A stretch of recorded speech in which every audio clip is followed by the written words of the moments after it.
il y a 35 ans, c'était perçu comme un loisir pour asociaux, alors qu'il y a plein de gens qui sont sociabilisés par le jeu de rôle, mais peu importe.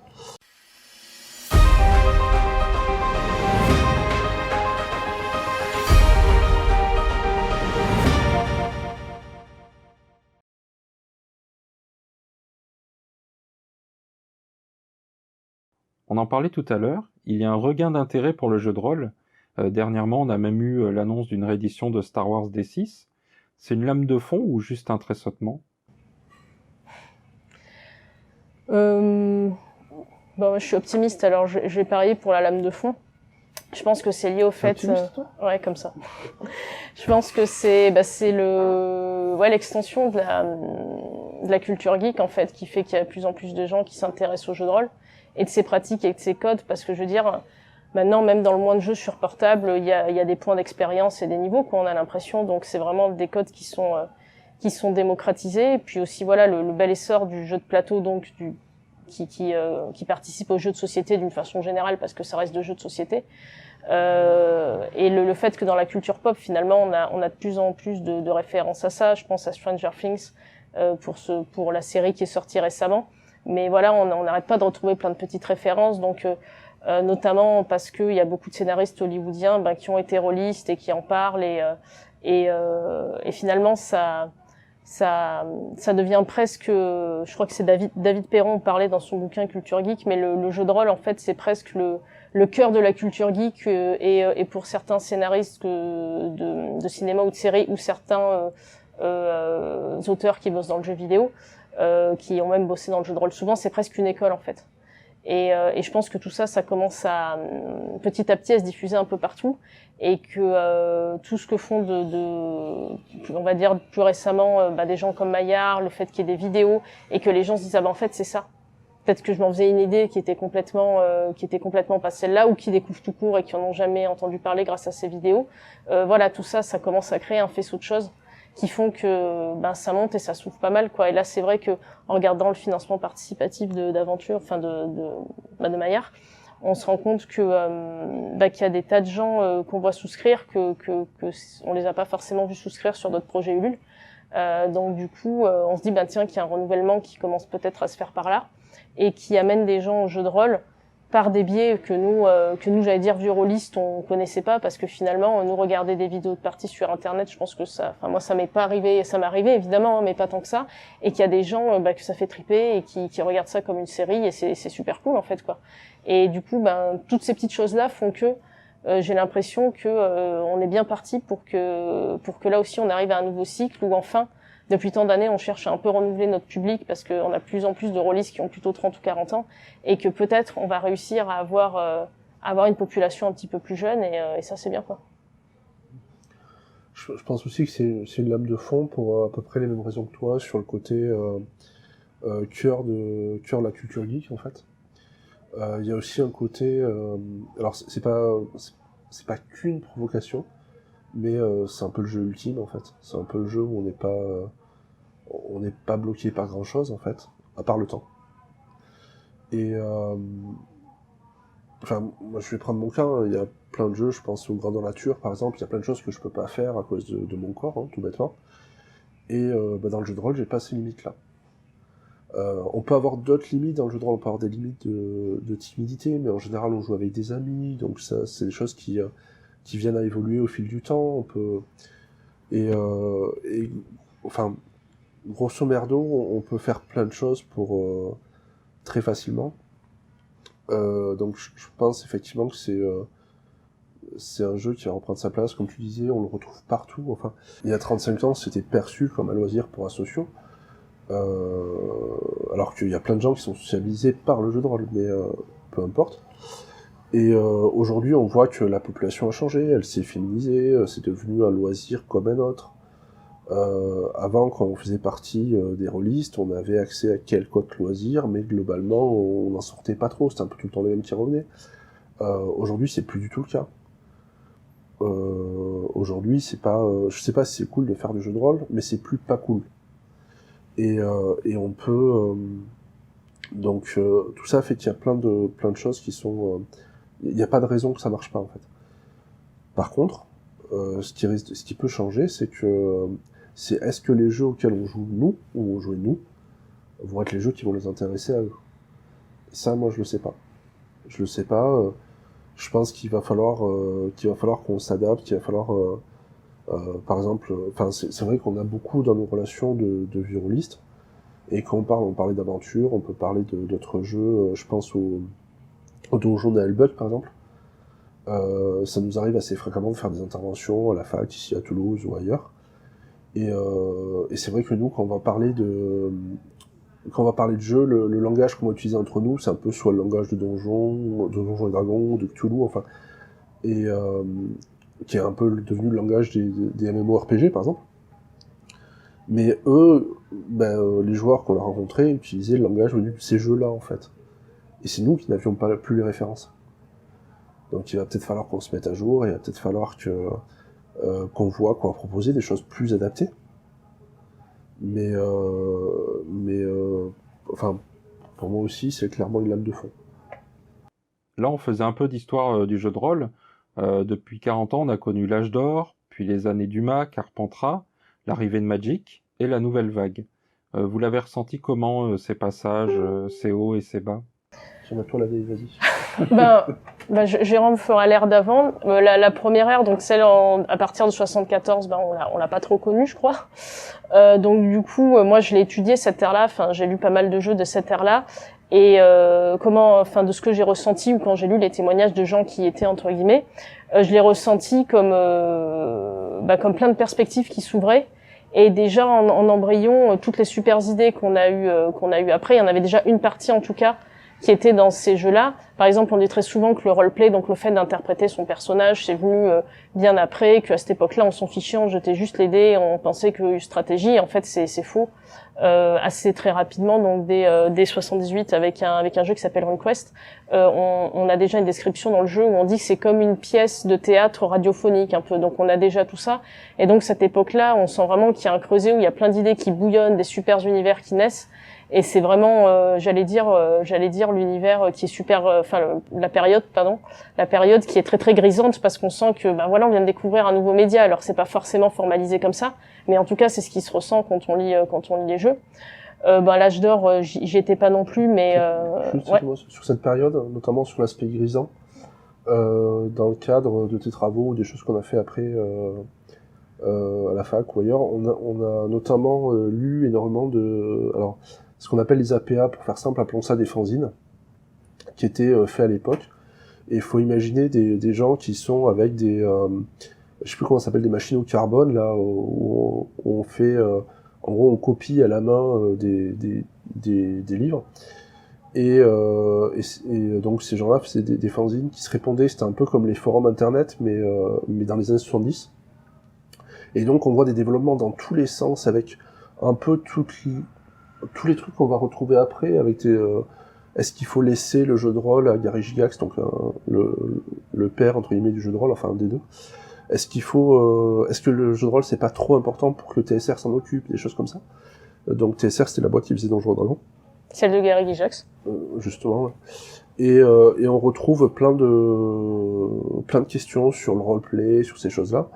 On a des magazines qui datent de justement 78 et même certains d'avant, qui expliquent déjà comment le roleplay ça a évolué depuis le début et que c'était mieux avant et ces choses-là, enfin des choses qu'on voit aujourd'hui avec certains arguments ont évolué, d'autres pas, mais c'était un creuset, enfin il se passait plein de choses et c'était extrêmement intéressant à voir. Malheureusement tous ces trucs-là on les a perdus. Il faut faire un vrai travail de, je vais dire presque archéologiste, enfin c'est bien sûr pas le cas, mais de se renseigner, de retrouver ces sources-là, etc.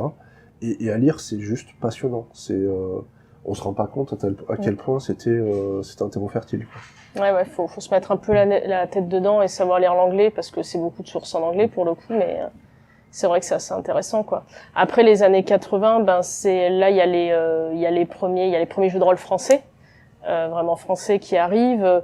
On annonce des chiffres délirants. Enfin moi, c'est toujours compliqué de trouver des chiffres de vente. Moi, j'avais trouvé des chiffres où on disait toutes éditions confondues, Donjons et Dragons, dans les années 80, c'est plus de 2 millions d'exemplaires vendus. Enfin voilà, c'est ce genre de choses qu'on trouve réellement. Et donc ouais, dans les années 80, il y a pas mal de choses qui fleurissent dans un peu tous les sens, et puis on voit apparaître de beaux livres, de beaux objets. Il y a encore beaucoup de boîtes, mais je pense notamment à l'univers à des univers en fait qui ont été créés Rêve de Dragon, pas? Hein? Rêve de Dragon. Ouais, voilà, Rêve de Dragon, des choses comme ça où ouais, on commence à avoir, j'allais dire, une espèce de culture du beau livre, du bel objet avec des belles illustrations, ce genre de choses, quoi, alors que finalement à côté on est en plein livre de poche dans les années 80 pour l'édition plus classique, et il y a une espèce de contre-pied là-dessus. En plus, c'est des objets un petit peu atypiques. Alors, c'est entre le livret, la boîte, c'est un carton qui se plie comme un livre. Enfin, il y a vachement de créativité aussi au niveau des objets et des prises de risques, quoi. Et puis ensuite, ben ouais, l'époque où tout ça se casse la figure, donc avec une espèce de chasse aux sorcières où le jeu de rôle rend fou. Donc ouais, moi j'ai commencé à jouer un petit peu dans cette époque-là, et effectivement, bon, moi j'étais à la fac, dans un club de fac, donc nous on jouait beaucoup, et dans notre coin et à la fac on n'était pas inquiété avec ça. Mais c'est sûr que dès qu'on en parlait autour de nous, que ça soit les parents ou ce genre de choses, même à notre grand âge et à déjà 18 ans, ben clairement il y avait une espèce d'odeur de soufre et de suspicion sur le jeu de rôle, quoi. On a vu mais au final, pour nous, même quand on voyait les magazines s'arrêter, on était dégoûtés, ou même quand on jouait, il y avait beaucoup YNSMV à l'époque, même quand YNSMV Asmodée a dit, oh non, on arrête le jeu de rôle et ça, ce sera le dernier supplément. Mais au final, on était tristes. Mais ce qui est formidable avec le jeu de rôle, c'est qu'on sait qu'avec tous les livres qu'on avait, nous, on pouvait encore jouer des années, voire toute notre vie. Donc, c'est horrible à dire, mais on s'est dit, ah, ben, c'est important que le jeu de rôle, parce que on veut qu'il continue, on veut que les gens continuent à faire des jeux, mais finalement, avec tout ce qu'on a déjà, on a de quoi déjà jouer toute notre vie. Et niveau jeu renouvelable, là, le jeu de rôle est quand même, tient quand même la dragée haute là-dessus. Et c'est vrai que on s'est dit au final que en tant que joueur, en tout cas à cette époque-là où il y avait pas encore forcément l'ambition de devenir pro et tout ça, on s'est dit de toute façon le jeu de rôle c'est tellement riche. Même si on n'a pas beaucoup de sous, on avait déjà quand même chacun quelques livres de base qui font que même si nous au pire on inventait aussi des jeux, donc on aurait toujours de quoi jouer. Et de toute façon, nous, le jeu de rôle, c'était sûr qu'on pouvait en faire toute la vie, quoi qu'il arrivait, quoi. Donc, même si le reste du monde disait que le jeu de rôle doit mourir, quoi, on savait que le jeu de rôle, il y aurait toujours des gens pour en faire, en fait. Et même si économiquement, c'était plus du tout viable, même s'il devait y avoir que de l'amateur, ça allait continuer, quoi. Et après, quand ça a redécollé, ben là, j'étais en pleine recherche dessus et je commençais à me professionnaliser. Donc, j'ai suivi ça de très près, notamment quand j'étais en Master Pro édition. J'avais fait mon mémoire, sur le monde de l'édition du jeu de rôle, et à quel point c'était spécifique, et comment le marché comme ça avait ce genre de mutation. Et là, c'est vrai que c'est super, parce que moi, ça correspond au moment où j'ai commencé à vouloir bosser dedans. Et c'était un peu avant que j'ai commencé à vouloir bosser dedans, mais très peu de temps avant. Et finalement, même avant le crowdfunding, il y avait quand même, on sentait qu'il y avait un truc qui redémarrait, quoi. Et c'est super d'arriver à ce moment-là, quoi. Parce qu'on se dit, ouais, c'est bon, il y a moyen d'avoir un avenir professionnellement, de faire de belles choses, de faire des beaux jeux, et même si on continuera toujours à jouer, quand on a une force économique et, j'allais dire, un marché, une économie qui fonctionne, ça nous permet quand même de financer de beaux projets, parce que je pense qu'il y a beaucoup de rôlistes qui aiment les beaux objets, quoi. Donc ouais, c'était plutôt bien de vivre cette espèce de renouveau, et de se dire que finalement on n'allait peut-être pas avoir tant de choses que ça à voir envier au fameux âge d'or, quoi. Alors si on se concentre sur le jeu de rôle français, on va dire, pour moi c'est assez simple. Il y a des phases assez marquées, et ces phases, ça va en gros de milieu de décennie à milieu de décennie. Le jeu de rôle français, ça commence à peu près en 85, donc avant c'est important ce qui se passe, et ce qui va créer, c'est ce qui va structurer le jeu de rôle pendant des années, la naissance du Casus Belli, des choses comme ça. Ultime épreuve, c'est 83, non, je crois, quelque chose comme ça. Je me demande si c'est pas 85 ou 83, mais ouais. En gros la plupart des, ça va vraiment commencer, il va y avoir plusieurs jeux, etc. vers 85. C'est pas grave si c'est 1 ou 2 ans près. Et on va avoir des... en gros, voilà, l'âge d'or, enfin, en général, on met plutôt les années 80. Pour moi, c'est en gros ouais, un peu toute la période de 85 aux premières histoires de Dumas, donc 94, je crois, enfin dans ces eaux-là. Moi, c'est une période où je jouais adolescent en club, et c'était juste génial. C'était alors c'est pas la période des fanzines dont je parlais plus tôt. Enfin, il y avait plein de fanzines, mais c'est très différent de ceux que j'ai évoqués tout à l'heure. Par contre, c'est aussi une période où on faisait tout et n'importe quoi. C'est une chose qui m'a assez marqué parce que souvent, quand dans les années 2000, voire début des années 2010, j'entendais des gens parler de concepts de jeux novateurs, etc., et qu'il était très probablement, j'avais l'impression d'avoir tout joué dans cette période-là, en fait. Toutes ces idées un peu à la con, parce que on expérimentait tout, on savait pas... en gros, on savait rien faire, donc du coup, on était libre de tout faire, quoi. Je pense que les souvenirs embellissent aussi pas mal les choses, hein, par rapport à un vrai projet qui est mené jusqu'au bout, qui est travaillé. C'est évident que ce qu'on faisait, ça n'avait rien à voir. Mais effectivement, il y a plein d'expérimentations dans tous les sens. Et c'est à peu près ce qui se passe au niveau mondial, même si c'est un peu plus tôt, début des années 80, c'est là où on va développer le jeu de rôle, le grandeur nature, le freeform, etc.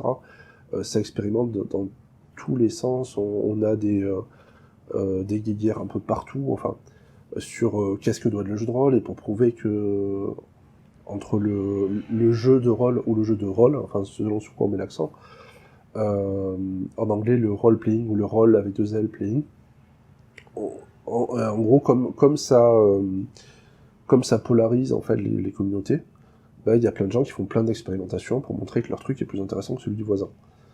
Et ça va dans tous les sens. C'était une période super intéressante. 95, 2005, les années noires. Effectivement, comme tu disais, Dumas, ça va jusqu'au début des années 2000 avec Multisim qui se casse la figure et Asmodée qui décide de plus faire de jeux de rôle. Et là, en gros, on a quelque chose d'un petit peu étrange, mais qui s'explique, c'est que quasiment tous les professionnels du jeu de rôle, en fait, doivent recruter et donc vont ailleurs. Et sur l'arrivée de Magic, parce que c'est vrai qu'on n'a pas trop parlé, moi c'est quelque chose qu'on a souvent entendu, que l'arrivée de Magic avait fait du mal au jeu de rôle. Très franchement, j'ai pas les données pour savoir à quel point ça a été vrai ou pas, quoi, finalement, parce que même si ça reste des jeux avec des codes fantasy, une iconographie fantasy, pour moi ça reste quand même deux types de jeux assez différents. Il y en a qui ont dit que aussi beaucoup à cette époque c'était le jeu vidéo qui avait tué le jeu de rôle. Je sais pas, j'ai l'impression qu'on peut aussi faire les deux, donc ouais, parenthèse pour dire, je sais pas vraiment. Je pense qu'il y a pas d'études ou quoi à l'époque, et par peut-être certains boutiquiers, mais d'un boutiquier à l'autre, même quand on en discute, les versions changent parce qu'ils ont probablement pas tout à fait les mêmes clients ou pas les mêmes expériences. Mais c'est difficile en fait à connaître l'impact réel qu'ont pu avoir les jeux concurrents de cette époque, je trouve. Moi, j'ai l'impression que c'est une concurrence entre Magic et le jeu de rôle. Elle s'est plutôt faite en termes de place prise dans le rayonnage.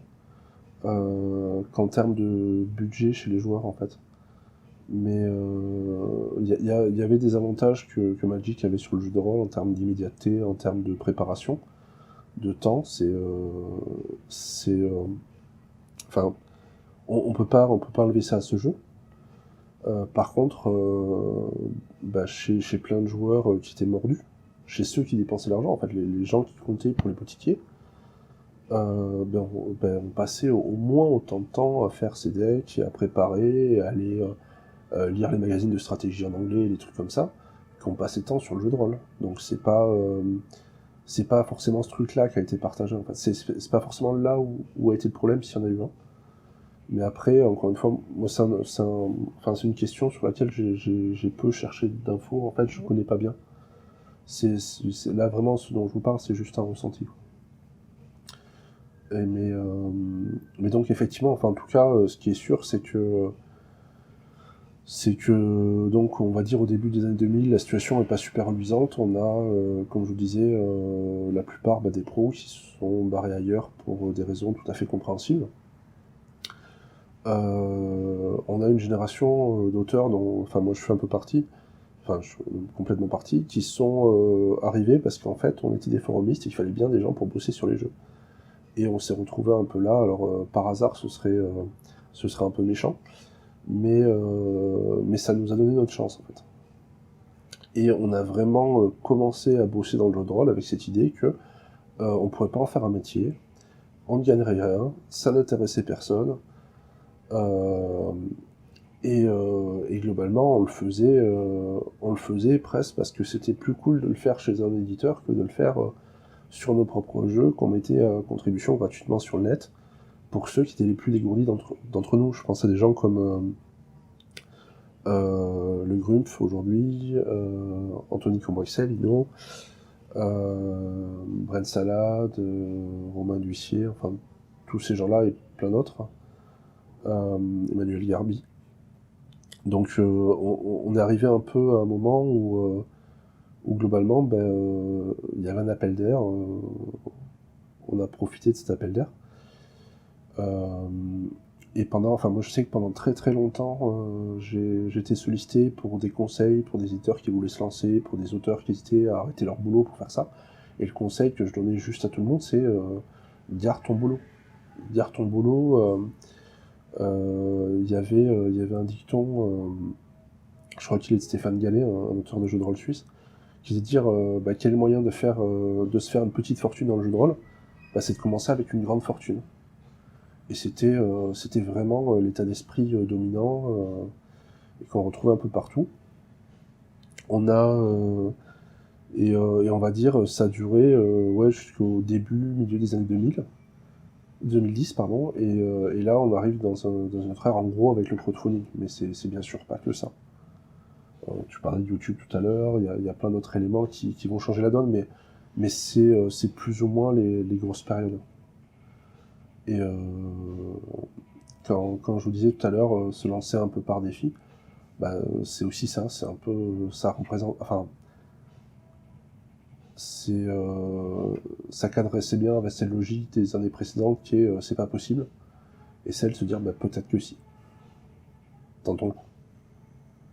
Et de toute manière, ça coûte plus grand chose d'essayer.